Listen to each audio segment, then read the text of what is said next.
Good morning all of you. सुप्रभात। कैसे हो आप लोग? बढ़िया हो? तो हमारे दिन की शुरुआत कैसे करते हैं हम लोग?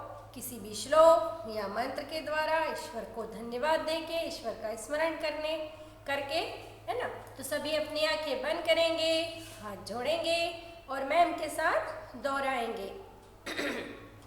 शुभम करोति कल्याणम आरोग्यम गुण संप्रदाय शत्रुबुद्धि विनाशाय दीप ज्योति नमस्तुते। गुरुर्ब्रह्मा गुरुर्विष्णु गुरुर्देवो महेश्वराय गुरुर्साक्षात् परब्रह्म तस्मै श्री गुरुवे नमः। अस्तो मा सद्गमय तं सोमा ज्योतिर्गमय मृत्योर्मामृतं गमय। ॐ शान्ति शान्ति शान्ति। या कुन्देन तुषारहारधवला या शुभ्रवस्त्रावता या वीणावरदण्डमण्डितकरा या श्वेतपद्मासना। तो सभी अपनी आंखें खोलें। आप सोच रहे होंगे कि आज तो मैम ने एक की जगह 2, 3, 4 श्लोक सुना दिए। मैंने इसलिए सुनाए कि देखो, मैंने आपको बोला था कि मैं रोज एक श्लोक या मंत्र सुनाऊंगी ना, लेकिन मैंने ये सोचा कि बहुत सारे ना करके 5 या 6 श्लोक ही बच्चों को मंत्र याद करवाएं जो कंठस्थ हो जाए, है ना, जिन्हें आप मुझे उम्मीद है कि अब मैं जब बोलती हूँ तो आप मेरे साथ जरूर दोहराते होंगे, है ना, क्योंकि बार बार जब हम सुनते हैं तो वो चीज़ हमें बहुत अच्छे से याद हो जाती है। तो हम कम करें लेकिन अच्छे से करें, है ना। फिर हमने नवरात्रि में करा था या देवी सर्वभूतेषु शक्ति रूपेण स्थिता नमस्तस्ते नमस्तस्ते नमस्तस्ते। फिर ओम, ओम में तो सारी चीज़ें आ जाती, पूरा ब्रह्मांड आ जाता है। तो बच्चों, बहुत दिनों से मैंने आपको कोई कहानी नहीं सुनाई, है ना, तो आज मुझे मेरा मन हुआ कि मैं आपको छोटी सी और एक अच्छी सी कहानी सुनाऊं, है ना। क्या होता है कि एक अंगुलीमाल नाम का एक डाकू था, है ना। तो वो क्या करता था, आते जाते लोगों की उंगली काट लेता था और उसकी माला बना के गले में डालता था, इसीलिए उसके नाम अंगुलीमाल पड़ गया था। अब सारे लोग उससे बहुत परेशान थे, है ना, सारे गांव के लोग भी परेशान थे। कभी उस रास्ते से वो निकल नहीं सकते थे क्योंकि उन्हें लगता था कि हम जैसे ही निकलेंगे अंगुलीमाल हमें पकड़ लेगा, हमारी उंगली काट लेगा। लोगों में दहशत हो गई थी। अब वहाँ से जो भी राहगीर, राहगीर मतलब राह से निकलने वाला व्यक्ति राहगीर कहलाता है। अब एक बार क्या होता है कि उस गांव में गौतम बुद्ध आते हैं, है ना, तो सभी ने गौतम बुद्ध का नाम सुना होगा। तो उन्होंने कहा वहाँ पे विश्राम किया, रात भर वहीं रहे और उनका बहुत अच्छे से स्वागत किया गया, है ना, सम्मान किया गया। रात को भोजन वगैरह ग्रहण करके वो सो गए। अब सुबह उठे तो उन्होंने कहा कि अब मैं यहाँ से प्रस्थान करूँगा। प्रस्थान है वो इस एक जगह से दूसरी जगह जाना। तो मैं चाहता हूँ कि मैं पास वाले गांव में भी जाऊँ, वहाँ के लोग भी मुझे, है ना, वहाँ मैं एक जगह नहीं रहता हूँ, मैं तो घूमते रहता हूँ और सभी जगह से कुछ न कुछ ज्ञान लेता और देता रहता हूँ। तो लोगों ने कहा कि देखिए, आप इस जंगल से उस गांव में मत जाइए, है ना, वहाँ पे एक बहुत खतरनाक डाकू रहता है अंगुलीमाल, जो कि लोगों की उंगली काट लेता है और उसकी माला बना के पहन लेता है। तो आपसे निवेदन है कि आप उधर से न जाएं। लेकिन बुद्ध की बात, बुद्ध जी बोलते हैं कि मुझे किसी से डर नहीं लगता है, ठीक है मैं देखता हूँ, उधर से ही जाऊँगा। उन्हें बहुत समझाया जाता लेकिन वो नहीं मानते। अब क्या होता है, बुद्ध जी जाते हैं, जैसे ही जंगल में पहुंचते हैं, थोड़ी दूर चलते हैं कि पीछे से एक आवाज़ आती है, ठहर जाओ, कहाँ जा रहे हो। तो बुद्ध जी ठहर जाते हैं और पीछे देखते हैं तो अंगुलीमाल उंगलियों की माला पहने हुए खड़ा है। तो वो बोलता है कि मैं अंगुलीमाल हूँ और यहाँ से कोई भी ऐसे नहीं जा सकता। मैं उसकी उंगली लेता हूँ, काटता हूँ, उसकी माला बनाता हूँ तो ही वो जा सकता है। तो गौतम बुद्ध कहते हैं ठीक है, तुम्हारा जैसा नियम है तुम कर लेना, लेकिन मुझे मेरा एक छोटा सा काम कर दो। तो बोले कि ठीक है बोलो, कर देता हूँ। बोले तुम उंगली लेना चाहते ले लो, पर मेरी एक इच्छा है उसे पूर्ण कर दो। तो बोले ठीक है बोलो। तो बोले ये जो पेड़ लगा है ना, इसके मुझे 4-5 पत्ते तोड़ के ला दो। तो वो हंसने लगता है कि ये तो मेरे लिए बहुत आसान काम है, इतना सा काम आपने मुझे बोला, ये तो तुम भी कर सकते थे। तो बोले कि नहीं, मुझे तुम पत्ते ला के दो। तो वो जाता है, 4-5 पत्ते तोड़ता है, वो ला के दे देता है। अब गौतम बुद्ध बोलते हैं कि जो पत्ते तुम तोड़ के लाए हो, इन्हीं पत्तों को वापस वहाँ पे शाखा पे लगा के आओ। तो वो हंसने लगता है, हा हा हा हा हा। ऐसे कोई संभव होता है क्या, है ना, कि कोई चीज़ को हम तोड़ लें और उसको वापस जोड़ दें, है ना। आप तो बहुत बड़े ज्ञानी हो, आप ऐसी बात कैसे कर सकते हो अज्ञानियों जैसी, है ना। किसी चीज़ को तोड़ के जोड़ना कोई आसान है। तो गौतम बुद्ध ने समझाते कि जब तुम्हें जोड़ने का अधिकार भगवान ने नहीं दिया है तो तुम तोड़ते कैसे हो, है ना। तुम्हें अधिकार नहीं दिया है भगवान ने। भगवान की सृष्टि की बनाई हुई सारी चीज़ें हैं, ये पेड़, ये पत्ते, ये नदियाँ, ये पहाड़, ये हमारा शरीर।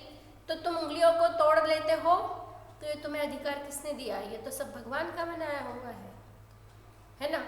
तो उसे अपनी गलती पे बहुत पछतावा होता है। उसे समझ में आ जाती है कि जब मैं किसी चीज़ को जोड़ नहीं सकता तो उस चीज़ को तोड़ने का मेरे को अधिकार नहीं है। फिर उस दिन से वो उनके चरणों में बैठ के माफ़ी मांगता है और बोलता है कि आज के बाद में कभी भी किसी की उंगली नहीं काटूंगा, है ना, और आपकी पीछे पीछे धर्म के रास्ते पे चलूँगा। और वो गौतम बुद्ध की शरण में आ गए और वो दोनों फिर निकल गए। बुद्धम शरणम गच्छामि, बुद्धम शरणम गच्छामि, धर्मम शरणम गच्छामि, है ना। तो वो बुद्ध के साथ धर्म की शरण में चला गया। तो बेटा हमें भी कभी भी किसी चीज़ का, है ना, जो प्रकृति ने बनाई है उसे कभी भी नुकसान नहीं पहुंचाना चाहिए, है ना। कि जब हम किसी को जन्म नहीं दे सकते तो उसकी मृत्यु का कारण भी नहीं बन सकते। तो कैसी लगी कहानी आप मुझे बताएंगे। अब मैं अपनी पढ़ाई की बात पे आ रही है ना। अभी हम लोग मयूरपंख पढ़ रहे हैं। मयूरपंख में आज हमने पाठ पढ़ा दो दो कितने, है ना। हमने लिखा था कम से कम 19 से 20 शरीर के अंग जो हमारे हैं, है ना, वो दो दो है। आंखें दो है, अंबरे दो है ना, कान दो है, नथुने दो है, गाल दो है, होठ दो है ना। फिर हमारे कंधे दो है ना। फिर हमारे बगले दो है झाँकने के लिए। फिर हमारे हाथ दो है, कोहनियाँ दो है, कलाई दो है, हथेली दो है, पैर दो है, घुटने दो है ना, एड़ी दो है, तलवे दो है।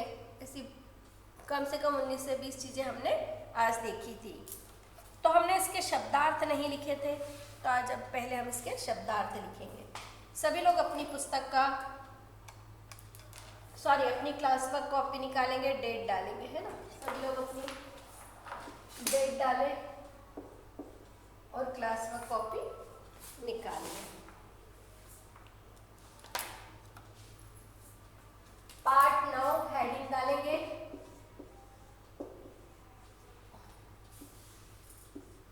दो दो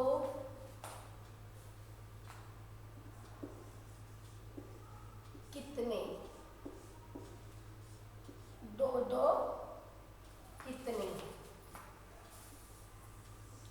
फिर हम डेट डालेंगे, हम हेडिंग डालेंगे शब्दार्थ।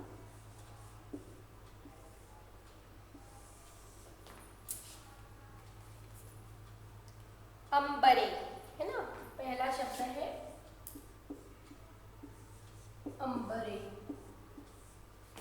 जिसका अर्थ पुस्तक में दिया हुआ है भौहें, भौहें, भौहें। अगला लिखेंगे हम नथुने। नथुने, नथुने मतलब इसमें दिया है कि नाक के छेद, है ना, ये नाक के छेद नथुने कहलाते हैं। नाक के छेद। इसके बाद है कोहनिया।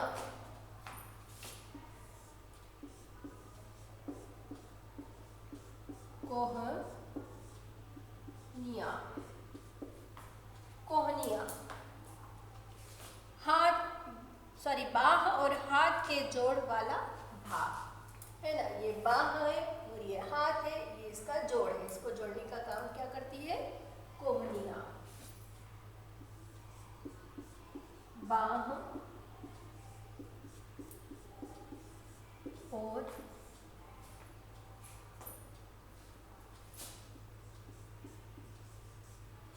हाथ के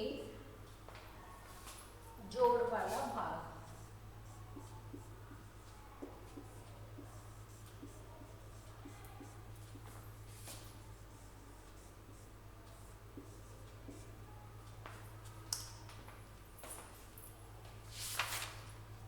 इतने लिख लीजिए, फिर आगे के लिखते हैं हम लोग।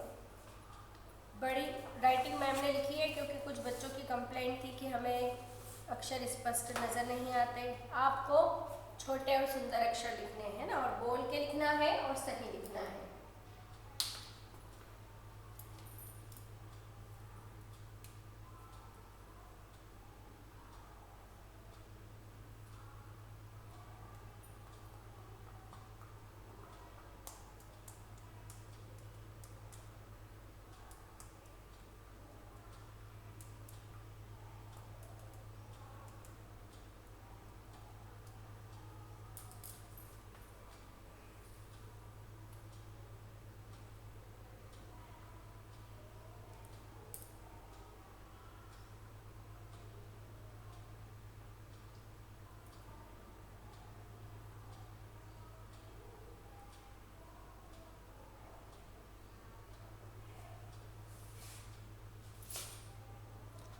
चलिए, 3 थे, लिख चुके हो आप मेरे ख्याल से। अब आगे के लिखेंगे हम लोग।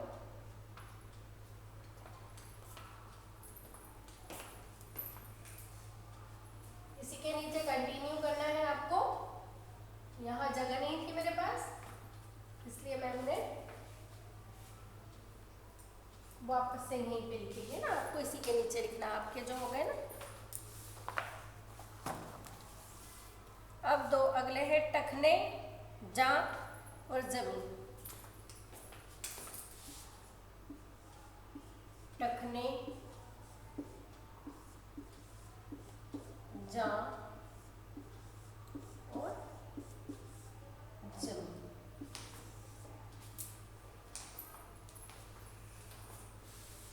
जमीन बताया था ना मैंने, तारे जमीन पर सुना होगा ना आपने। जमीन यानी धरती, जमीन। हम लोग अगर कोई भी शब्द सुनते हैं, है ना, तो उसका उच्चारण, उसका अर्थ हमें पता होना चाहिए। जमीन, जमी नहीं होता, जमीन, जिसमें ज के नीचे बिंदी होती है ना। उच्चारण से ही हम सही अक्षर लिख सकते हैं।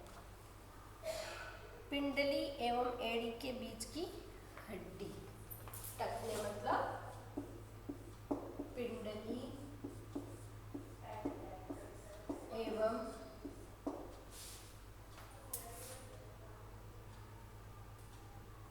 एड़ी के बीच की हड्डी।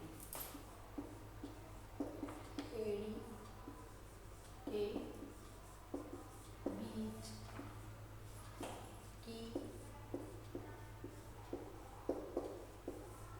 हड्डी।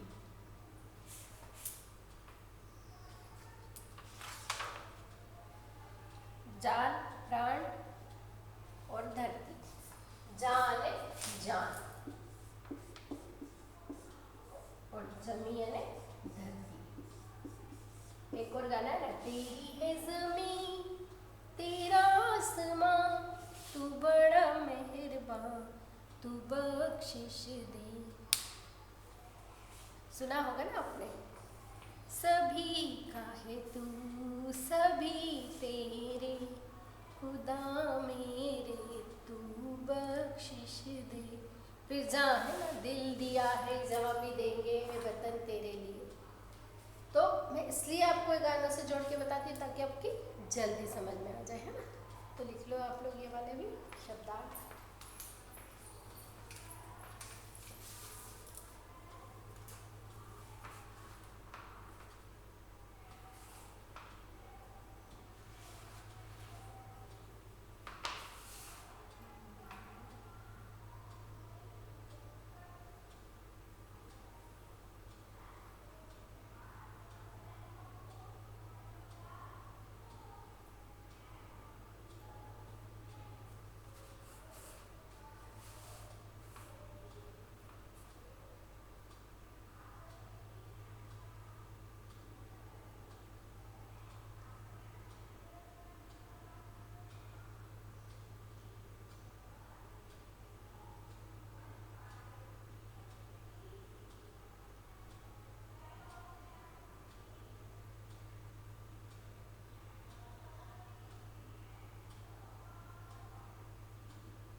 चलिए अब हम इसके श्रुतलेख शब्द लिखेंगे ना। इसी के नीचे आप लोग लिखोगे इसके श्रुतलेख शब्द।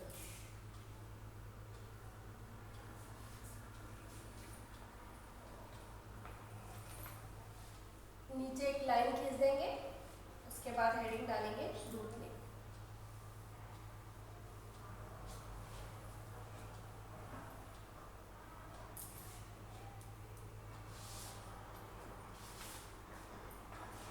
हमें अब पता चला है कौन से भाग को और क्या नाम बोलते हैं ना।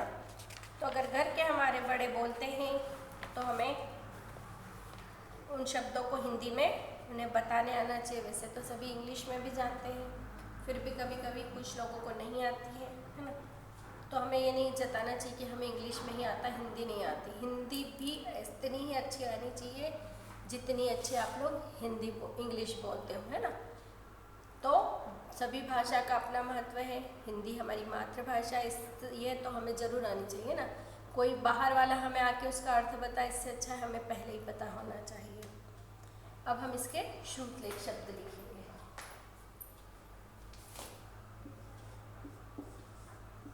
श्रुतलेख आपको पता है, एक शब्द को हम 3 बार लिखते हैं, बोल के दोहरा के लिखेंगे।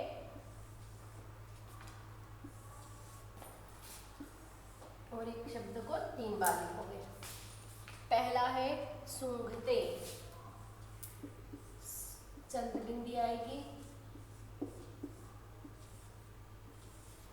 अगला है बाहें,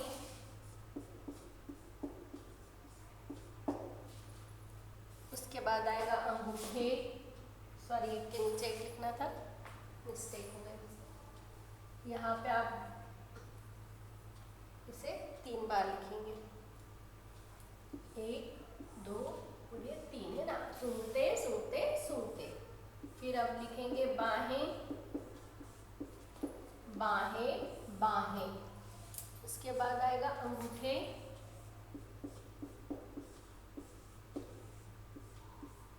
अंगूठे अंगूठे।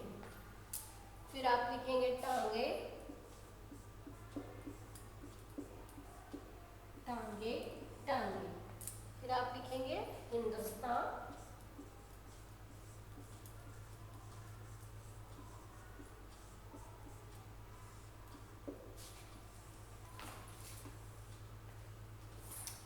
बोल बोल के लिखे आप लोग। यहाँ बिंदी लिख के आ सकते हैं, न भी लिख सकते हैं, है ना। पुस्तक में बिंदी है तो बिंदी लगाए, आप कंफ्यूज नहीं हो। बोल बोल के लिखें। 3-3 बार अभी ही कंप्लीट करना है आपको।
तो आप लोग ये लिख चुके होंगे। अब अगली क्लास में मैं आपको इसकी एक्सरसाइज करवाऊंगी, है ना। और उसकी अगली क्लास में आपको इसके प्रश्न उत्तर लिखाए जाएंगे। आप लोगों का होमवर्क है कि इस कविता को आपको पढ़ना है और याद करना है ना, और उसका वीडियो मुझे बना के भेजना है। बच्चे आप लोग बिल्कुल बहुत लेजी होते जा रहे हो, होमवर्क बिल्कुल नहीं कर रहे हो, है ना। तो इसका सबको कविता याद करनी है और मुझे वीडियो सेंड करना है। ओके, तो आज की क्लास हमारी यही समाप्त होती है ना। आज शायद एकादशी के दिन ये वीडियो आपको मिलेगा। इसे छोटी दीपावली भी बोलते हैं। इस दिन तुलसी और कृष्ण भगवान की आज का ही दिन है जिस दिन शादी की जाती है, और बाहर सभी के यहाँ गन्ने लगा के उसका मंडप सजाया जाएगा, है ना। और फटाके फोड़ेंगे, फिर सब लोग बोलते हैं औला सौला बोर बाजी उठो दो घंटाल बाजी। देखो, हमारी संस्कृति, हमारा कल्चर, हमारे यहाँ की सारी चीज़ें हमें पता होनी चाहिए, है ना। और उनका महत्व पता होना चाहिए कि इस दिन आज हम इसे बोर भाजी, है ना, फिर अपना बैंगन, ये सारी चीज़ें चढ़ाते हैं और उसके बाद ही खाना शुरू करते हैं। इसलिए होता है कि ये हमारे स्वास्थ्य के लिए अभी खाना अच्छा नहीं है, 11 के बाद से ही इसे खाना शुरू करना चाहिए, है ना। क्योंकि ठंड में हमारी बॉडी का पाचन तंत्र और स्ट्रांग हो जाता है और ये सारी चीज़ें हम हजम करने में वो हो जाते हैं, है ना। और इसी दिन से शादी ब्याह भी शुरू हो जाते हैं, और कहा जाता है कि इस दिन से भगवान हमारे हमारे भगवान जाग जाते हैं ना। तो सभी लोग को आज की 11 की, है ना, छोटी दीपावली की भी शुभकामनाएं। एंजॉय करो, है ना, अपनी सारी चीज़ों को देखो, समझो, जानो, है ना। तो आज के दिन हमारा यहीं समाप्त होता है। Bye bye, have a good day.